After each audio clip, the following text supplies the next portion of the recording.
Tonight, you climb a fence into the most surveilled port on Earth. Somewhere inside, thousands of containers, armed police, AI drones, and a bag with your name on it. They're paying you 10,000 euros. You're 15 years old. You've never done anything like this before. You'll never forget it. Level 1.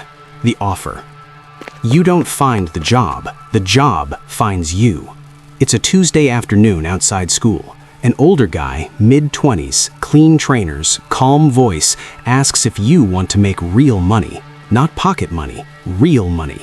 He says 8,000 euros for one night's work, maybe 10,000 if the pickup goes smooth.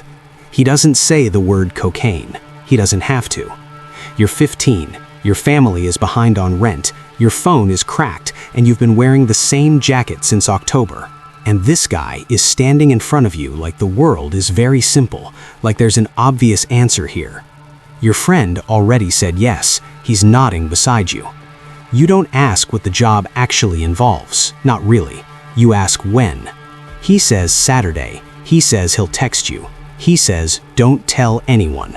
You don't. That night, you tell yourself it's fine. Everyone does things like this. One time, then done. You think about the money. You don't think about the port. You don't think about the police. You don't think about what happens if something goes wrong. You don't know yet that he recruited 3 other boys the same week, different schools, same pitch. That he works for a logistics coordinator 2 levels above him, who works for a network that runs 11 shipments a month through the port of Antwerp. That the cocaine in those containers was packed in Brazil, hidden inside frozen fruit crates, and shipped across the Atlantic on a vessel carrying 12,000 legitimate containers. You don't know any of that. You just know Saturday. Level 2. The van. Saturday night, a van picks you up 2 streets from your house at 11 p.m. There are 4 other people inside. You recognize your friend. The others you've never seen. Nobody introduces themselves. The older guy isn't driving, it's someone else entirely. Face you've never seen, says nothing to you. The van smells like cigarettes and fast food wrappers on the floor. You drive for 40 minutes, you're not sure exactly where you are. The port appears gradually, container cranes rising against the dark sky like industrial giants. Lights everywhere. You didn't expect it to be this bright. The van stops on a side road. Everyone gets out quietly. One of the older guys, not the one who recruited you, hands you a bolt cutter and a headlamp. He pulls out a phone and shows you a photo. A row of containers, a red one, 3rd from the left in a specific block, GPS coordinates already loaded. He says, go in, find the container, cut the lock, get the bags, come back out. Don't run unless you have to. Running draws eyes. He makes it sound simple. What he doesn't tell you is that the port of Antwerp covers over 11,000 hectares, larger than the entire center of Paris. That in 2024, it processed over 13 million containers. That it operates 24 hours a day, 7 days a week, with port police, customs agents, thousands of dock workers, smart cameras, sensors, and a network of 6 automated drones running 18 patrol flights every day. That those drones feed live data into an AI monitoring system with a 3D interface that maps unusual movement anywhere on the port grounds in real time. You climb the fence. Level 3. Inside the maze. The containers go on forever. You've never seen anything like this. Row after row, stacked 4 and 5 high, stretching in every direction under yellow floodlights. The sounds of the port are constant. Distant machinery, the low hum of refrigerated units, trucks moving somewhere you can't see. Your heart is going fast. You try to breathe like the older guy told you. Slow, quiet, steady. The GPS on the burner phone points left, then right, then left again. The coordinates are close, but the container blocks all look the same. Your friend is beside you. You don't talk. You don't know that 40 meters away, a port police officer on foot patrol just changed direction, that a camera mounted on a crane housing picked up 2 figures entering from Sector 7 14 minutes ago, that the image was flagged, not immediately acted on, but logged, that somewhere in the command center, a screen briefly showed your silhouette moving between container rows. You find the red container, third from the left, bottom row, exactly where the photo showed. You cut the lock, you open the doors. Inside, bananas. Hundreds of crates of bananas. The cold hits you immediately. You step in. The bags are exactly where they're supposed to be, tucked behind the third row of crates, wrapped in black plastic, each one about the weight of a full school bag. You throw one over your shoulder. Your friend takes another. You feel something close to relief, almost there. Then, the radio crackles. Not yours, somewhere nearby. Police radio. The words are in Dutch, and you only catch two of them. Your body understands before your mind does. Level 4. Run. You run. You know immediately it was the wrong decision. The older guy said don't run unless you have to, but your legs made the choice before your brain could stop them, and now you're sprinting between container rows with a bag of cocaine on your back and the sound of boots behind you. Your friend cuts left, you cut right. You lose him in 3 seconds. The bag is heavier than you expected. The straps cut into your shoulders. The headlamp is off. You killed it instinctively, and now you're running half blind between containers that all look identical, trying to remember which direction the fence is. You make a mistake. You turn toward the water. You don't know this until you see the reflection. A canal. A dead end. You stop. You're breathing so hard your chest burns. You press yourself against a container wall. That's when they find you. 2 officers, flashlights. They don't shout, they don't draw weapons. They just walk towards you with the calm of people who have done this many times before. You are 15 years old, standing in the port of Antwerp at 2 a.m., holding a bag containing approximately 4 kilograms of cocaine with a street value of 280,000 euros. You don't know the value, you just know you're not moving. You put the bag down.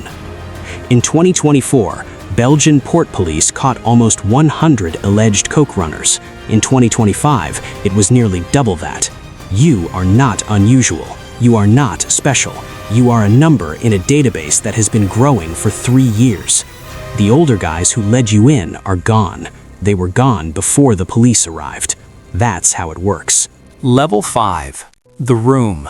The interrogation room is smaller than your bedroom.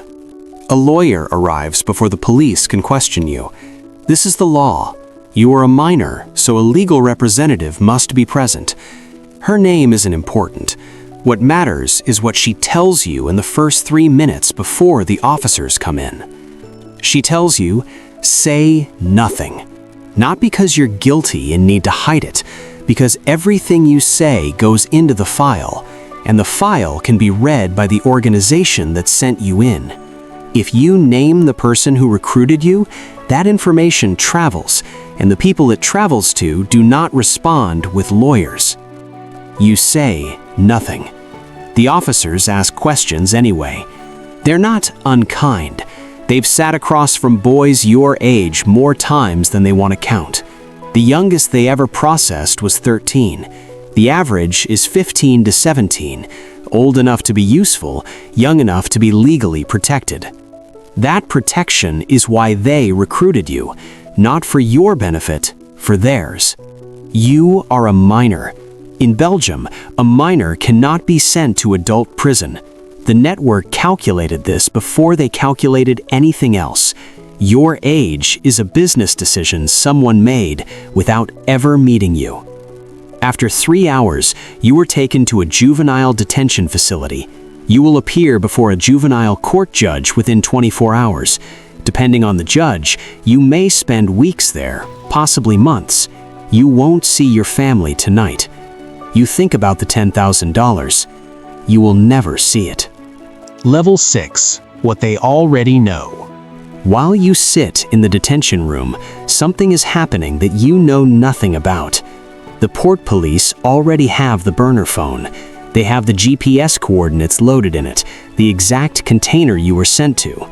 The container's origin, manifest, shipping company, port of departure, and the name of the logistics agent who arranged its placement are on record.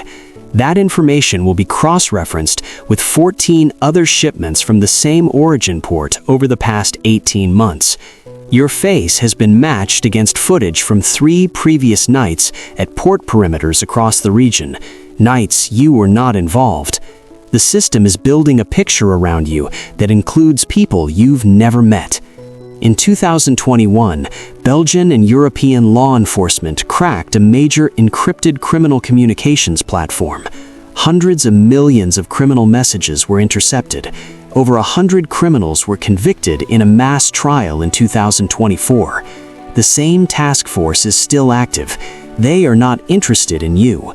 They want the coordinator who hired the man who recruited you. They want the logistics operator who moved the container to an accessible position. They want the network principal who authorized the shipment from South America. They have been building this case for 2 years. You are not the target, but evidence has a way of pulling people in directions they didn't choose. The man who recruited you on Tuesday afternoon, he was arrested in a separate raid 4 months later. He received a 38-month sentence. He gave up no names. He knew what happened to people who did. Level 7. The lawyer's question. 3 weeks into detention, your lawyer asks you a question. She asks, "Did you know what you were getting into?" You want to say yes. You want to seem like you made a real decision, like you understood the stakes and chose anyway, like it was your choice and you stand by it. But the truth is smaller than that. You thought it was one night, easy money, your friend was going, the guy seemed calm. $10,000 doesn't feel real when you're 15 and your family is behind on rent. You didn't think about what happens if they want you to go again. You didn't think about the fact that you can't say no to a cartel, that once you've done something for them, they have leverage, that if you refuse the second job, they don't argue with you, they talk to people who know your address. Your lawyer has heard this exact story 100 times. She doesn't say that. She nods. She writes something down.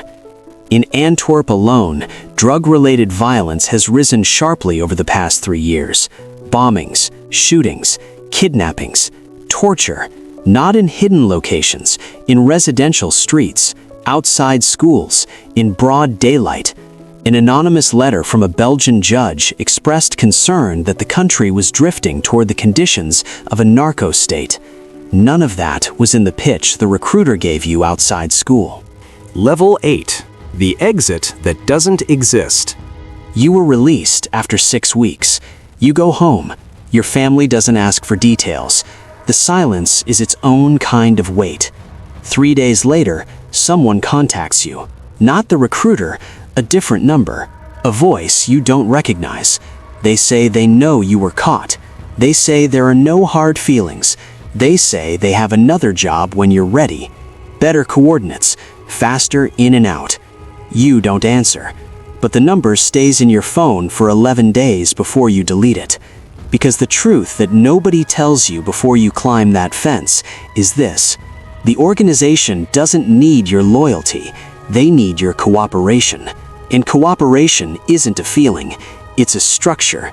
Once you're inside it, the exit requires more courage than the entry ever did. Some of the boys who went through what you went through come back to their lawyers later. They say, "I'm glad I was caught. It changed my life. I went back to school. I have a degree now."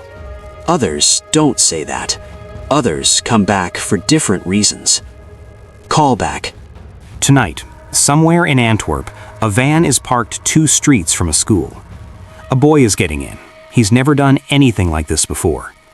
He's thinking about the money. He's not thinking about the fence, or the drones, or the file that already has his name in it because 3 separate cameras caught his face in the week before this night. He doesn't know any of that. He just knows Saturday. In 2025, the port of Antwerp-Bruges seized record quantities of cocaine. Yet experts estimate that represents only around 10% of what actually moves through. As long as the money exists, the network exists. As long as the network exists, there will be a van. And there will always be someone getting in.